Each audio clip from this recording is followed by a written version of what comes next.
Euh, Nous avons tenu cette déclaration pour édifier les Sénégalais sur un certain nombre de choses par rapport à ce qui se passe actuellement. Comme vous l'avez suivi, il y a eu une évolution politique notable ces derniers jours. Le vendredi, coïncident à quelle date?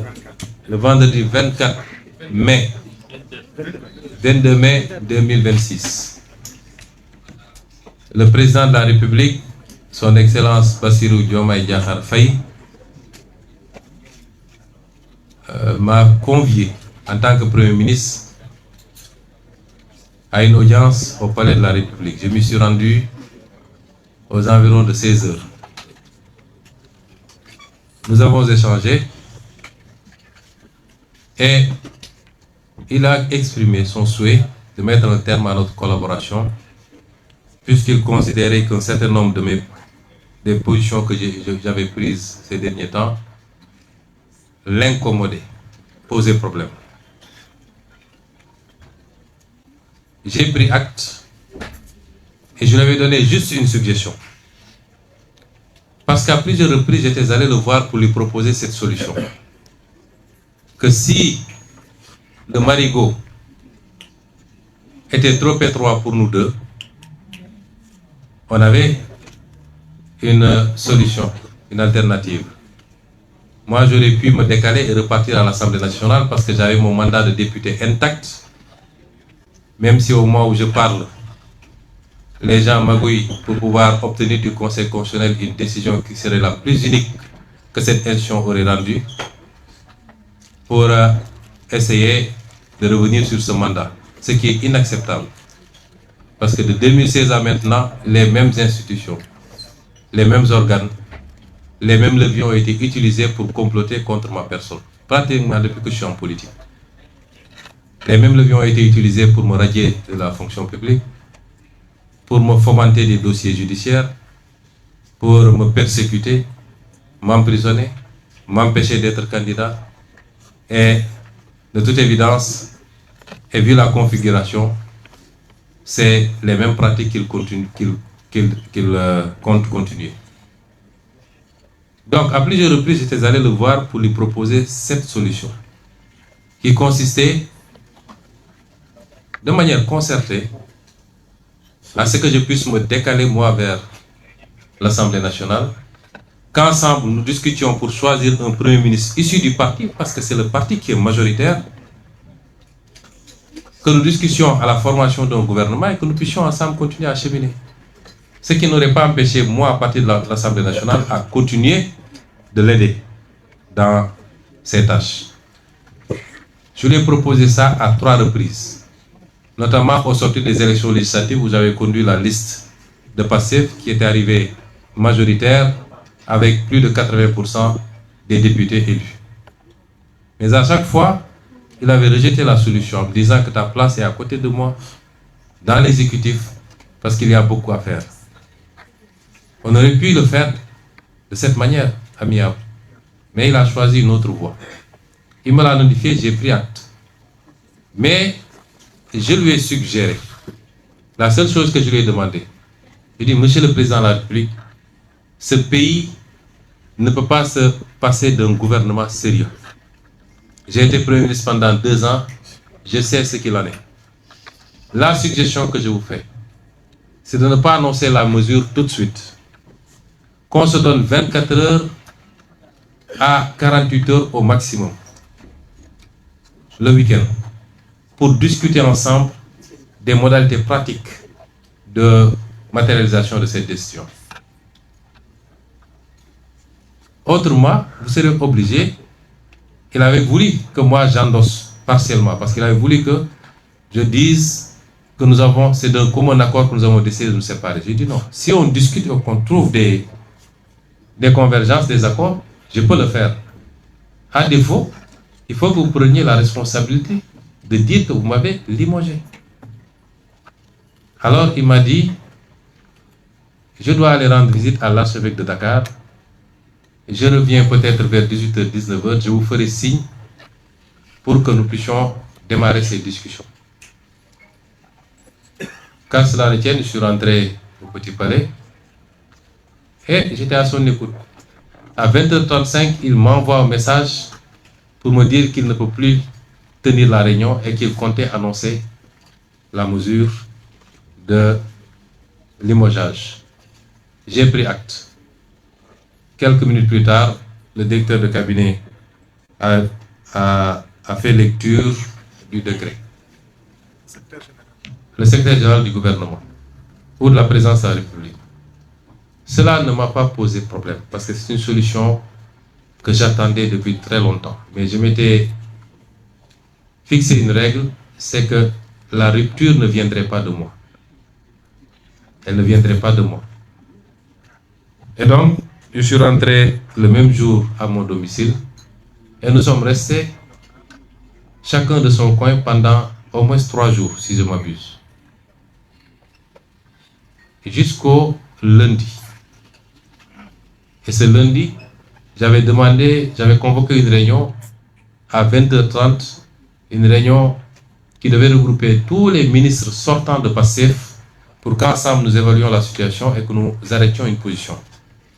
Et vers 16h, beaucoup de ces ministres ont reçu des convocations de la présidence pour des consultations en vue de la formation de nouveaux gouvernements. Le mardi, beaucoup d'entre eux ont reçu. Ils m'en ont fait part et je leur ai demandé de ne pas s'y rendre. Parce que ça ne se passe pas comme ça. Il est clair que désormais, le président est dans son camp et nous sommes dans notre camp. Donc, s'il veut parler avec PASTEF, il faut qu'il passe par les canaux autorisés. PASTEF est un parti organisé, structuré, avec un bureau politique, un président, un secrétaire général, un COMEX, un conseil national, des structures de base. S'il veut parler avec PASTEF, il n'a qu'à passer par le chemin indiqué. Et nous discuterions en ce moment. Il a refusé de le faire. Et les ministres également, les ministres sortants, ont refusé de déférer à cette convocation. Ce qu'il a conçu comme un manque de respect de ses propres mots. Je considère que ces ministres lui ont manqué de respect. Parce qu'ils ont choisi la ligne d'un parti à la convocation du président de la République, d'après ce qu'il a dit. Et nous sommes restés dans cette situation pendant 2 autres jours. Et c'est moi qui ai pris l'initiative de l'appeler. Je l'ai appelé et je lui ai dit, vous connaissez bien le parti PASTEF, vous savez comment ça fonctionne, vous y étiez. Le parti PASTEF est très organisé. Quand le président Macky Sall a souhaité me rencontrer en tant que président de PASTEF, lors de l'épisode de la Covid, je lui ai dit, vous étiez là. On a convoqué le bureau politique pour apprécier. Et l'avis majoritaire était qu'il fallait aller répondre. On ne s'en est pas arrêté là. On a fait une conférence avec l'ensemble des 46 départements qui ont donné leur opinion. Ensuite, avec la diaspora. Chacun a donné son opinion et l'avis majoritaire, c'était qu'il fallait répondre à cette convocation. C'est ça qui m'avait amené pour la première fois au palais à une rencontre avec le président Macky Sall. Et c'est comme ça que ça se passe. Quand le président Diouf a voulu avoir le président Wade dans son cabinet, dans son gouvernement, il l'a appelé, ils en ont échangé, ils sont accordés sur l'essentiel. Et ce président Wade, on lui a notifié les portefeuilles ministériels et il a choisi ses collaborateurs. C'est comme ça que ça se passe. Donc vous ne pouvez pas venir contourner le président du parti, les instances du parti, appeler les gens individuellement. Or, nous ne vous avons pas fermé la porte. Si vous m'appelez, malgré tout ce qui s'est passé entre nous, toute la discourtoisie qu'il y a eu dans nos relations, et malgré tout ce qu'on a fait pour vous, mais malgré tout, si vous m'appelez, je viendrai répondre. Et on discutera. Il a refusé en disant qu'il ne recevrait pas. Je lui ai dit maintenant, j'ai l'impression que le problème est devenu un problème personnel. Je ne sais pas qu'est-ce que je vous ai fait. Je ne sais pas pourquoi il y a une fixation sur ma personne.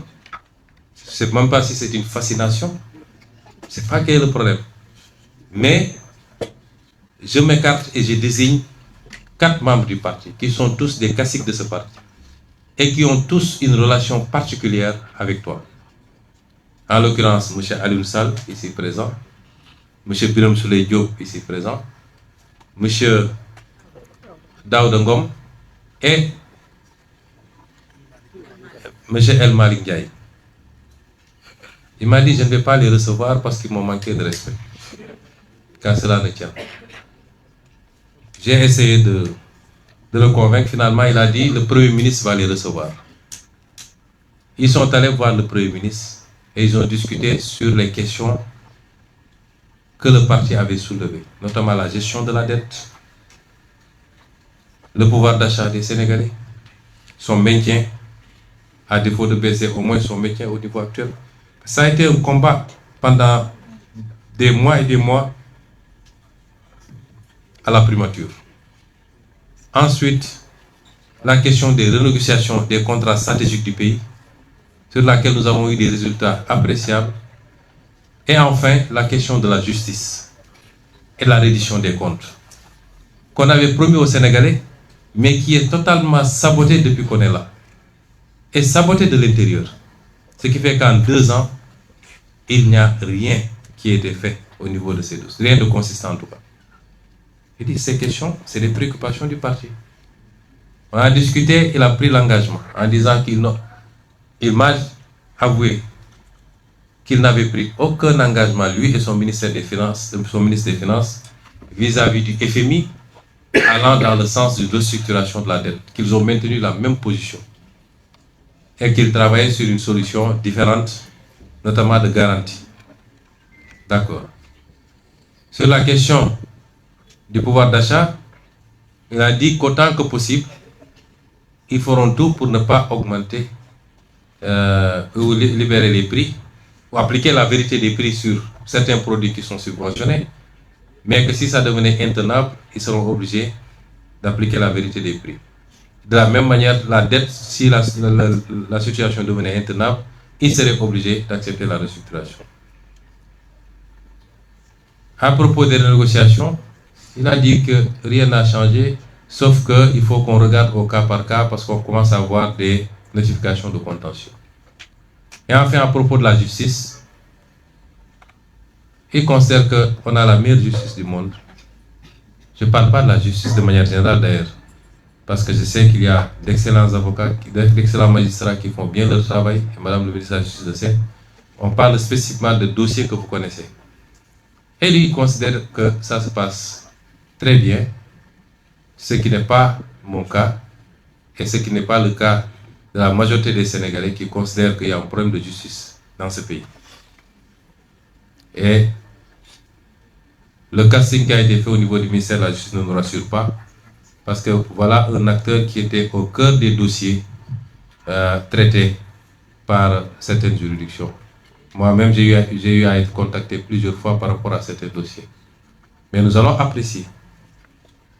Nous avons nos doutes, mais nous allons apprécier. Et nous ferons le nécessaire à partir de l'Assemblée nationale, rassurez-vous. Donc, toutes ces réponses sont en demi-teinte. Et sur la dernière question, elle n'est pas convaincante. Ça veut dire que je n'ai pas été convaincu. Ensuite, nous avons discuté du gouvernement. Je lui ai dit, PASTEF est le parti majoritaire qui détient 130 députés sur 165 à l'Assemblée nationale. C'est le parti majoritaire. En démocratie, si les choses se passaient normalement, si vous avez un problème avec le Premier ministre, si c'est le Premier ministre lui-même qui vous pose problème, vous demandez au parti majoritaire de désigner un autre Premier ministre et de former un gouvernement. Et je vous l'avais proposé depuis très longtemps. Vous ne l'avez pas fait et vous êtes allé prendre un Premier ministre qui n'a rien à voir avec notre combat. J'en profite pour lui demander de rester technocrate, de sortir du jeu politique, puisqu'il a été choisi pour être un technocrate, d'après ce qu'on nous dit. Il n'a qu'à s'en limiter à ça, parce que je sais beaucoup de choses sur ce qui se passe et ce qu'il fait. par courtoisie, j'ai été très courtois avec lui jusqu'à présent. Il ne faut pas qu'il nous provoque. Monsieur le Premier ministre Al-Amin Lo, restez à votre place. Le champ politique n'est pas le vôtre. J'ai dit, vous n'avez pas choisi. Vous n'avez pas donné la possibilité de choisir. Vous choisissez sans nous informer. Mais, malgré tout, on ne boude pas. Pour la formation du gouvernement et la courtoisie de nous appeler, on discute. Moi, je suis décalé, je n'ai pas de problème. Mais je suis le président du parti. Et si tu ne veux pas parler avec moi, mais accepte de parler à mes émissaires. Il n'en a pas voulu. Donc, de but en blanc, il a demandé, il a accepté que les émissaires rencontrent le Premier ministre. Ce qui a été fait, celui-là a enregistré et a promis de rendre compte au président qui ne reviendra. Le lendemain, il a appelé pour dire que le président allait me contacter pour qu'on discute. Il ne l'a pas fait. 2 jours, 3 jours, 4 jours, jusqu'à hier, avant-hier nuit, il m'a envoyé un message vers 23 h pour me demander de passer au palais. Ce que je ne pouvais pas faire. Et on s'était donné rendez-vous le lendemain, c'est-à-dire hier matin à 8 h. Je me suis rendu, nous avons discuté de toutes les questions que j'ai soulevées. Il a donné les réponses que je vous ai dites. Et ensuite, on a discuté de la formation du gouvernement. Il dit, nous sommes le parti majoritaire. Qu'est-ce que vous mettez sur la table? Parce que nous, si on s'engage, c'est nous qui donnons caution politique au gouvernement. Parce que je ne vois pas de formation politique digne de ce nom, capable aujourd'hui d'assumer la place de Pastef. Et on ne peut pas former un gouvernement, gérer un exécutif sans une assise politique sérieuse. Ça n'existe dans aucun pays du monde. Ce qui se passe est inédit. Hier, on a eu un gouvernement qui est un gouvernement suspendu, sans ramification, sans assise politique. Historiquement, le Parti socialiste a dirigé pendant 40 ans avec une assise politique très, très solide, passé de parti unique jusqu'à la perte du pouvoir. Le PDS pendant 12 ans, avec un parti démocratique solide et des satellites autour. L'APR pendant 12 ans avec la même configuration. Mais dites-moi, aujourd'hui, il y a quoi autour de Bassirou Diomaye Faye? Aucune légitimité politique structurée, sérieuse, capable de jouer ce rôle. Donc, si Pastef devait continuer, c'est Pastef qui constitue ce socle-là. Vous ne pouvez pas avoir ça et nous dire entrer au gouvernement parce qu'il y a des sucettes à se donner. Non, ce n'est pas ça qui nous intéresse.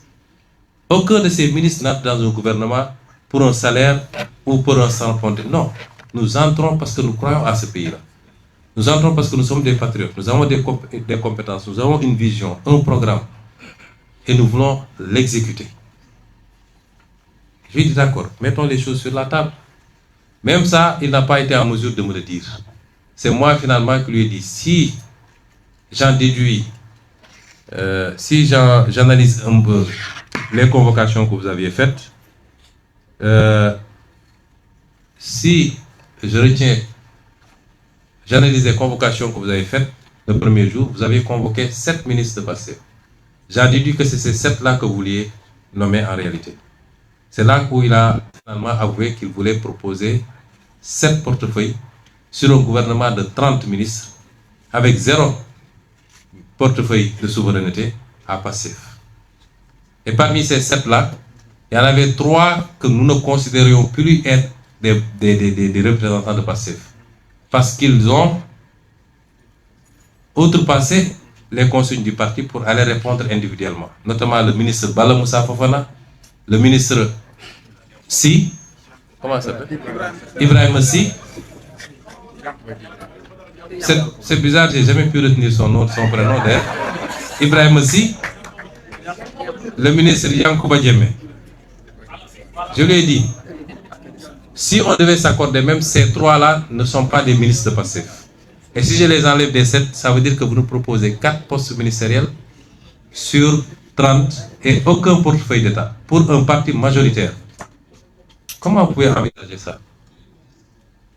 Bon, de fil en aiguille, il m'a dit, bon, je peux aller jusqu'à 8. J'ai dit, monsieur le président, nous ne quémandons pas des postes ministériels. Si Pastef doit siéger au gouvernement et assumer tout le bilan, parce que quand ça va marcher, on va dire c'est Diomaye, mais quand ça ne marche pas, on va dire que c'est Pastef. C'est comme ça que ça marche dans ce pays. Nous, on n'a rien à gagner à entrer dans ce gouvernement. Nous avons fait 2 ans à la primature avec un gouvernement majoritairement Pastef. Notre bilan est largement positif. Nous avons bloqué les prix, nous les avons baissés, nous avons renégocié les contrats, nous avons révélé la dette cachée, nous avons respecté toutes les échéances de la dette, nous avons tenu tous les engagements de l'État, nous avons réussi les grands programmes sur les campagnes agricoles. Notre bilan est positif. Nonobstant l'héritage très difficile avec cette dette cachée, nous ne gagnons rien aujourd'hui à entrer dans le gouvernement. Si on y entre, c'est par patriotisme. Nous avons beaucoup à perdre en entrant dans ce gouvernement, avec un président dont nous ne savons plus l'orientation. À partir de ce moment, Pastef n'entrera pas dans un gouvernement où il ne peut pas avoir au moins la moitié des portefeuilles ministériels, avec des portefeuilles de souveraineté, avec une continuité à l'Assemblée nationale, et nous allons vous accompagner. Il est resté figé dans ses positions. Je dis d'accord, je vais rendre compte. J'ai rendu compte à l'ensemble des ministres qui ont rejeté et l'ensemble des autres membres du parti qui ont rejeté totalement, massivement et sans exception. Et c'est pourquoi ensuite je l'ai appelé pour lui notifier la décision du parti de ne pas rejoindre un gouvernement dans ces conditions. Je sais que l'accouchement a été très difficile. La formation du gouvernement a été très délicate. Jusqu'à la dernière minute, on appelait à gauche, à droite, sans avoir eu le temps de contrôler même les profils, pour proposer des portefeuilles ministériels à gauche, à droite. Un pays, c'est sérieux. Un gouvernement, c'est sérieux. J'ai l'impression que le président Bassirou Diomaye Faye ne sait pas ce que c'est un gouvernement. On ne forme pas un gouvernement dans ces conditions. Hier, jusqu'à 19 h, des militants de Pastef, ici et de la diaspora, m'ont contacté pour me dire, le président vient de m'appeler, il me dit qu'il va me mettre dans son gouvernement. On ne forme pas un gouvernement à la légère. Et c'est pourquoi nous avons un gouvernement qui sera difficile. Et c'est parce qu'ils savent que le gouvernement n'a pas d'assises politiques, c'est pourquoi ils disent qu'ils ont fait un gouvernement de technocrates. Tous les politiques sont des technocrates. Moi, je suis inspecteur des impôts, Birame Souleye est inspecteur des impôts, Yacine était fonctionnaire aux Nations Unies, ainsi de suite. Aliou Saleh est ingénieur informatique, lui, il est juriste. Tous les gens qui sont là, Daouda Ngom est professeur à l'université, nous sommes tous des technocrates. Ceux qui sont là-bas n'ont rien de plus que nous avons choisi de faire la politique eux pas. C'est ça la réalité. C'est du saupoudrage. Alors, quelle est la suite? Nous sommes obligés de cohabiter. J'ai alerté le président il y a quelques mois. J'ai été le premier à parler de cohabitation douce. Ça aurait pu être dans la configuration qui était en vigueur à ce moment. Et il n'en a pas eu, il n'en a eu cure. Nous sommes, qu'il le veuille ou pas, dans une situation de cohabitation. Il n'a pas un seul député à l'Assemblée nationale sur 165. Un seul. Pastef a 130 députés sur 165. Ça, si ça n'impose pas la cohabitation, ce serait quoi la cohabitation? Il faut qu'il arrête qu'on le pompe pour lui dire c'est toi le président, tu as tous les pouvoirs. Il n'a pas tous les pouvoirs. Il n'a pas plus de pouvoir que les autres d'ailleurs, actuellement, dans la configuration actuelle. Il faut qu'il redescende de son piédestal et qu'on se parle en responsable, dans l'intérêt de ce pays. Ceux qui le poussent à aller vers une guerre ne lui rendent pas service. Je lui parle en tant que grand frère, je ne parle même pas du président. Ils ne lui rendent pas service. La politique a ses règles. Dans tous les pays du monde, on est obligé. Même dans les pays où le régime est présidentiel strict, comme aux États-Unis, quand le président perd les élections de mi-mandat, il est obligé de faire avec un congrès où il est minoritaire et il négocie pour ne pas avoir de shutdown et qu'on lui adopte son budget. C'est ça la démocratie. Parce que c'est la volonté populaire qui s'est exprimée et qui a dit je confie l'Assemblée nationale à cette force politique. Il faut respecter cela. S'il ne le fait pas, il va nous entraîner vers une crise dont le pays n'a pas besoin. Les Sénégalais sont fatigués. Ce qu'ils attendent de lui, en tant qu'exécutif, avec son gouvernement, son budget, c'est de faire moins de politique politicienne. Et malheureusement, il s'est encadré de gens qui ne font que ça, et de se mettre au travail. Nous sommes là pour l'accompagner. Et c'est pourquoi j'ai dit tout à l'heure que si je le voulais et si Pastef le veut, demain, en tout cas dans 72 heures, ce gouvernement peut tomber. Parce qu'on a la possibilité de censurer. Mais on n'est pas dans des histoires de vendetta. Nous nous préoccupons d'abord de l'intérêt supérieur de ce pays. Et c'est pourquoi nous ne censurerons pas. Nous allons les accompagner. Et je lui ai dit ça hier dans son bureau. Ton adversaire, ce n'est pas nous. Même en perspective 2029, ce n'est pas nous tes adversaires. Ce n'est pas nous. Si tu veux avoir quelque chose en 2029, réponds aux préoccupations des Sénégalais. Quand vous gérez le pouvoir, votre bilan, ce n'est pas est-ce que j'ai pu liquider tel homme politique, etc. Il faut demander au régime qui était là. Votre bilan, c'est est-ce qu'on a réglé les questions du pouvoir d'achat, d'adduction d'eau, d'électricité, de soins de santé, ainsi de suite. C'est ça le bilan. Donc qu'ils se mettent à ça et nous sommes là pour l'accompagner. Tout ce qui incombera à l'Assemblée nationale dans le vote de la loi, dans l'exécution, l'accompagnement budgétaire, dans le contrôle des politiques publiques, dans le contrôle de l'action gouvernementale, tout ce qui est du pouvoir de l'Assemblée nationale, nous sommes là pour le mettre à disposition et accompagner pour qu'il réussisse. Parce que s'il réussit, nous aurons réussi nous également. Nous en sommes là. Mais il faut être deux pour faire la paix. Il faut être deux pour faire la paix. Et les provocations ont déjà démarré. Parce que tout ce qu'ils sont en train de faire, convoquer des députés en pleine session, vouloir les arrêter dans l'enceinte de l'Assemblée nationale, arrêter à gauche, à droite des militants, c'est pour essayer de provoquer Pastef, de provoquer une réaction, surtout au niveau des jeunes, et de pouvoir communiquer sur une image d'un parti qui serait un parti belliqueux, un parti, etc. C'est pourquoi j'en appelle encore une fois aux jeunes. Restez calmes. La directive a toujours été la même depuis longtemps. Restez calmes et sereins. Continuez le travail politique qu'on vous a confié, de massification, de communication, d'organisation. Certaines déclarations, ça n'apporte rien au parti. Certains comportements n'apportent rien au parti. Donc la paix, il faut être deux pour la faire. Et il ne faut pas qu'ils soient les premiers à être dans la provocation. À utiliser les mêmes leviers que les gens ont utilisés pendant 10 ans pour fracasser du Sonko, pour casser du Pastef, en utilisant la justice, le Conseil constitutionnel, les FDS. Il faut qu'ils sortent de ça, parce que c'est qu'il y a des gens qui lui font croire à ça. Ça ne lui apportera absolument rien. Restons dans la sérénité.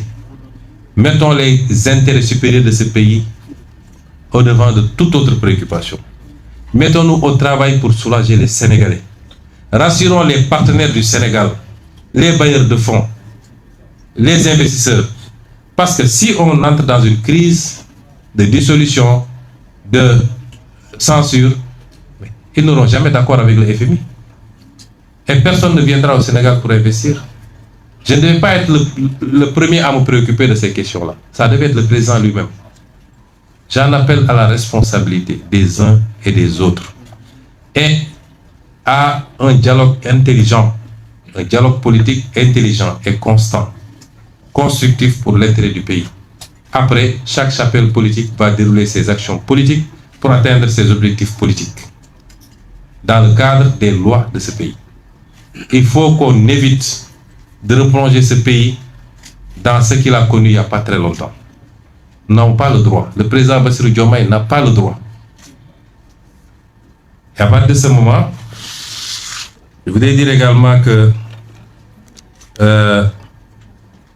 tous les Je voudrais rendre hommage d'abord aux messieurs et aux dames ici autour de moi.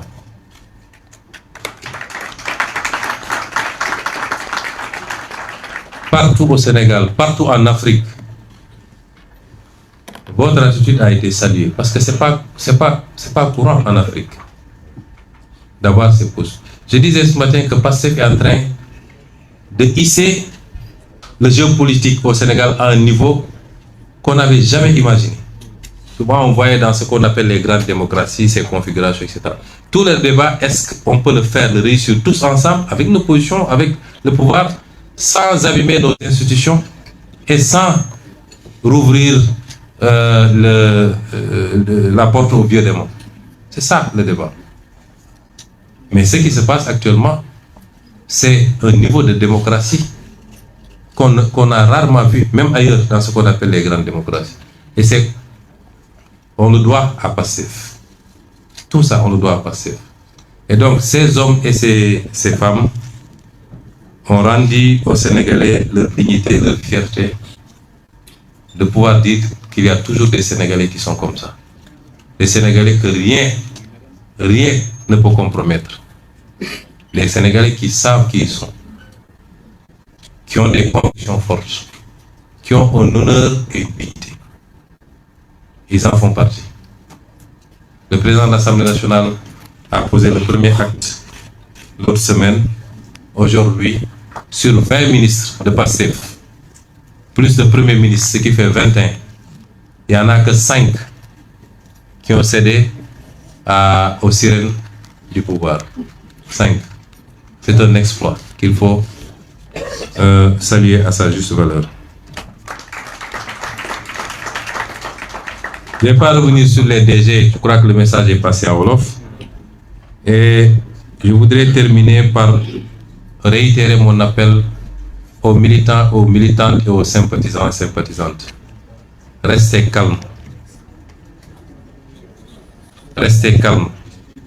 Aussi bien sur le plan verbal que sur le plan comportemental. Le projet PASTEF est le projet majoritaire dans ce pays. Et c'est le projet qui est le mieux en perspective pour rafler toutes les élections à venir. Ne cédez à aucune provocation. Restez calme.